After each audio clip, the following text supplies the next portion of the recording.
J'aimerais que tu nous racontes, Pomme, comment, l'histoire un peu de comédie et puis justement ta saison de Grand National, l'évolution depuis l'année dernière et puis cette année où il y a eu quelques victoires en 145. Tu as fait un petit peu moins de 150, un petit peu moins de 155 d'ailleurs.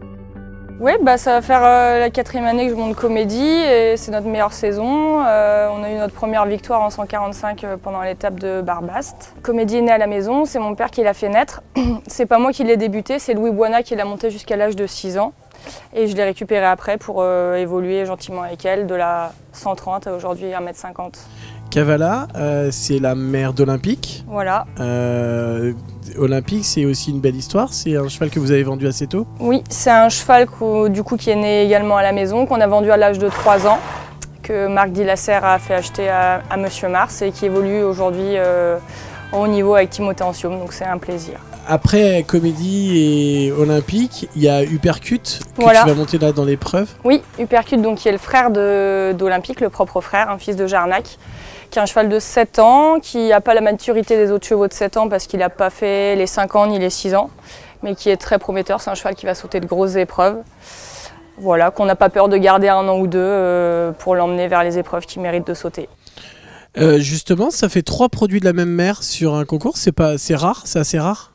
Bah, c'est rare et ouais, c'est un plaisir, l'aboutissement de beaucoup de travail et ouais, on a de la chance d'avoir cette jument-là qui, a priori, fait que des très bons chevaux. Vous avez quoi justement à l'élevage, dans les chevaux d'avenir? Je sais que tu as beaucoup plus de chevaux d'avenir que de vieux chevaux finalement. Oui, il y a très peu de vieux chevaux. C'est la jument la plus âgée. Après, c'est beaucoup de jeunes de 3 ans, 4 ans. Je pense une bonne génération des chevaux de 2 ans aussi qui arrivent. Je fais aussi du poney. Il y a une partie élevage poney et valorisation poney à l'écurie, qui me permet de rentrer quelques clients. Et c'est un commerce différent, mais qui fonctionne plutôt bien. Vous avez justement essayé de vous lancer un petit peu dans cette saison du Grand National. Pourquoi avoir pris cette décision ? Pourquoi ? Parce que c'est toujours se fixer des objectifs un petit peu au-dessus, se rapprocher du haut niveau, se permettre de s'ouvrir les portes aussi pour aller sauter éventuellement des 3 étoiles. Et puis la notion d'équipe avec sponsors, partenaires, c'est hyper plaisant. Donc voilà, je remercie beaucoup Decaprod de me suivre. Et le Sabotier cette année aussi qui nous suit. Et tous les autres aussi partenaires, Butet d'ailleurs, Alexandra Lederman qui me suit aussi depuis 2 ans, voilà, c'est important. Timothée, est-ce que tu peux nous raconter un petit peu l'histoire d'Olympique ? Toi, tu l'as récupéré donc à 6 ans. Il a été acheté à 3 ans par le Haras DM. Est-ce que tu peux nous raconter un peu son histoire ? Oui, c'est une histoire avec un peu de rebondissement puisque donc effectivement il est arrivé à 3 ans au Haras DM. Il a été formé là par Julien Ménil. Ensuite, moi je l'ai récupéré donc, pour son année de 6 ans. Le cheval a fait un très bon début d'année de 6 ans. Ensuite, on a eu une chute assez spectaculaire avec lui à Vichy. Le cheval, il ne pouvait rien du tout, mais il s'est pris le pied dans un enraînement, qui nous a dégradé un petit peu la fin de son année de 6 ans. C'est un peu les premiers rebondissements, je dirais, mais on avait déjà vu que ce cheval avait une qualité assez incroyable. Et puis finalement, tout ça est rentré un petit peu dans l'ordre dans son année de 7 ans. Il s'était fait un peu peur, mais ça allait mieux. Et puis, je dirais que rapidement, à 8 ans, il sautait déjà des gros parcours. Tu as toujours cru en lui, je crois. C'est un vrai coup de cœur, je crois, personnel de ce cheval. Oui, absolument. C'est un cheval on avait vraiment décelé la qualité tout de suite. Il saute mieux que les autres et il a toujours sauté plutôt mieux que les autres. Le cheval avait eu un accident assez important et on pensait même à ce moment-là qu'il ne ressauterait jamais. L'idée était déjà de le sauver, entre guillemets. Et puis, cette force de caractère et ce cheval assez incroyable, en fait, finalement, il s'est relevé de cette blessure et contre toute attente, il a non seulement ressauté et il ressaute à plus haut niveau que ce qu'il sautait avant. Donc, c'est assez incroyable. C'est un cheval qui saute très très bien en indoor. Et sur des pistes un peu fermées, comme à Saint-Tropez par exemple cette année. Et on a décidé avec Grégory Mars de justement axer vraiment sur cette saison d'hiver. Donc en fait, le cheval a eu sa pause, lui, je dirais au mois de août-septembre, quoi. Et là, il recommence. Ils reviennent vers toi, alors je parle plutôt de l'élevage libellule, c'est vrai qu'ils viennent vers toi assez souvent, de ce que j'en sais. Aujourd'hui, dans le Grand National, là, à Lorient, il y a 3 chevaux de cet élevage libellule, 3 chevaux de la même mère. Je crois que ça se voit pas, et très rarement même, sur une même épreuve. Justement, toi, comment tu regardes aussi les autres, ou alors vraiment il y a un intérêt pour ça? Si, absolument. Bah, la jument, je la connais très bien, puisque je la vois depuis des années avec Pomme sauter. C'est une jument, c'est intéressant pour moi de regarder. Elle a également beaucoup d'influx, ce caractère très trempé d'Olympique aussi. Et puis effectivement, bien sûr que je regarde le propre frère, parce que, déjà parce que c'est le frère d'Olympique, ensuite parce que c'est un Jarnac, j'ai un gros coup de cœur pour ces chevaux-là, et troisièmement parce qu'il saute très bien, et du coup dès que je peux je le regarde, et je crois que ça peut vraiment faire un cheval d'avenir également. Généralement, on parle des talons qui donnent la même chose. Là, on se rend compte qu'il y a une mère qui donne exactement des chevaux de très grande qualité. Ouais, c'est fantastique. Je leur souhaite vraiment de pouvoir conserver cette souche et cette mère qui puisse continuer pendant longtemps. Effectivement, elle les marque, elle donne de la qualité. Moi, je crois que clairement, le plus important sont vraiment ces lignées maternelles, ça se prouve dans ce cas-là. Et aujourd'hui, ils ont vraiment du haut niveau chez eux. Tu serais intéressé, entre guillemets, mais intéressé justement par récupérer encore un libellule dans la même trempe que celui qui est là? Ah bah absolument, intéressé parce que des chevaux comme ça, c'est très rare. Effectivement, si un jour il y avait un autre très bon cheval de cet élevage et qu'on puisse faire quelque chose, ce serait avec plaisir. Maintenant, ils savent très bien le faire eux-mêmes.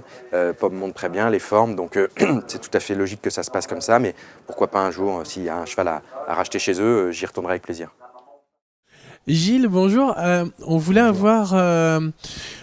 savoir d'où venait Comédie, de parler de Cavalla, et puis savoir un petit peu ce qu'est l'élevage libellule. Cavalla, c'est une jument avec un capital génétique important, dont j'ai fait l'acquisition il y a 14 ou 15 ans, je crois, à une époque où ma fille a décidé de devenir cavalière professionnelle. Moi-même, j'étais à cette époque-là éleveur amateur, et du coup, je me suis dit que ce serait une bonne chose, elle étant cavalière, moi-même être éleveur, et de pouvoir lui procurer des bons chevaux. Quand on n'est pas sûr de pouvoir les acheter, c'est bien d'essayer de les fabriquer. Et voilà, c'est ce que j'ai voulu faire. Donc quand elle m'a fait part de cette décision, je me suis mis à la recherche d'une ou deux très bonnes poulinières. Et je suis tombé sur un élevage qui appartenait à un investisseur belge en Normandie et qui liquidait. Donc j'ai consulté la liste et Cavalla était dessus. Je connaissais très bien cette lignée maternelle et j'aimais beaucoup son propre frère qui s'appelait Duc Rouge, qui tournait dans la région sous la selle de Jean Lemonze et de Marc Dillasser, je crois aussi. Et immédiatement, je me suis arrêté sur elle. Donc je l'ai achetée. Elle n'avait que 3 ans. Elle n'était pas débourrée. Et son éleveur de l'époque n'avait pas réussi à la débourrer. Donc c'était déjà une personnalité un peu hors norme. Nous-mêmes, on n'a pas réussi à la débourrer. Donc il faut savoir quand même que c'est une jument qui n'a jamais été montée. Olympique vient au monde. Vous le vendez très tôt, à 3 ans. Pourquoi l'avoir vendu sans finalement l'exploiter? Pour une raison très simple, nous débutions, Pomme et moi, nous n'avions aucune notoriété. Nous savions à ce moment-là que ce cheval-là était un crack, on le savait déjà, on l'avait vu sauter en liberté. Et on avait repéré ça avec un vieil ami à moi, tu peux citer son nom, Jean-Pierre Simolaï, qui tout de suite est un vrai homme de cheval et qui a vu tout de suite avec nous que c'était un crack. Et du coup, il en avait parlé à Grégory Mars, qui s'est montré intéressé, qui a fait une proposition qui n'était pas mirobolante, mais que j'ai acceptée uniquement eu égard à la maison où il allait être exploité. Et je savais que là, il avait de fortes chances d'atteindre le très haut niveau, qui a été le cas, avec quelques petits soucis de santé en cours de route, mais quand même, notre bonne étoile a voulu qu'il s'en sorte. Aujourd'hui, l'avenir de l'élevage libellule, ça passe forcément par Pomme, par son niveau de compétition. C'est aussi pour ça qu'elle rentre sur le circuit du Grand National. Tu as un regard quand même assez exigu dessus. Tu sais bien ce que tu veux aussi avec ça. Oui, ben, l'idée de départ, c'était bien sûr d'essayer de l'aider dans son projet professionnel et puis de me faire plaisir parce que je suis passionné d'élevage évidemment. Et l'autre idée, c'est de faire jouer cette espèce de complémentarité, cavalier-éleveur. Aujourd'hui, beaucoup d'éleveurs ont du mal à faire valoriser leurs chevaux parce que ça coûte cher. Beaucoup de cavaliers ont du mal à remplir leurs écuries parce que les éleveurs hésitent à payer de la pension. Bien, nous n'avons pas trop ce problème-là. Je pense que cette complémentarité-là est importante.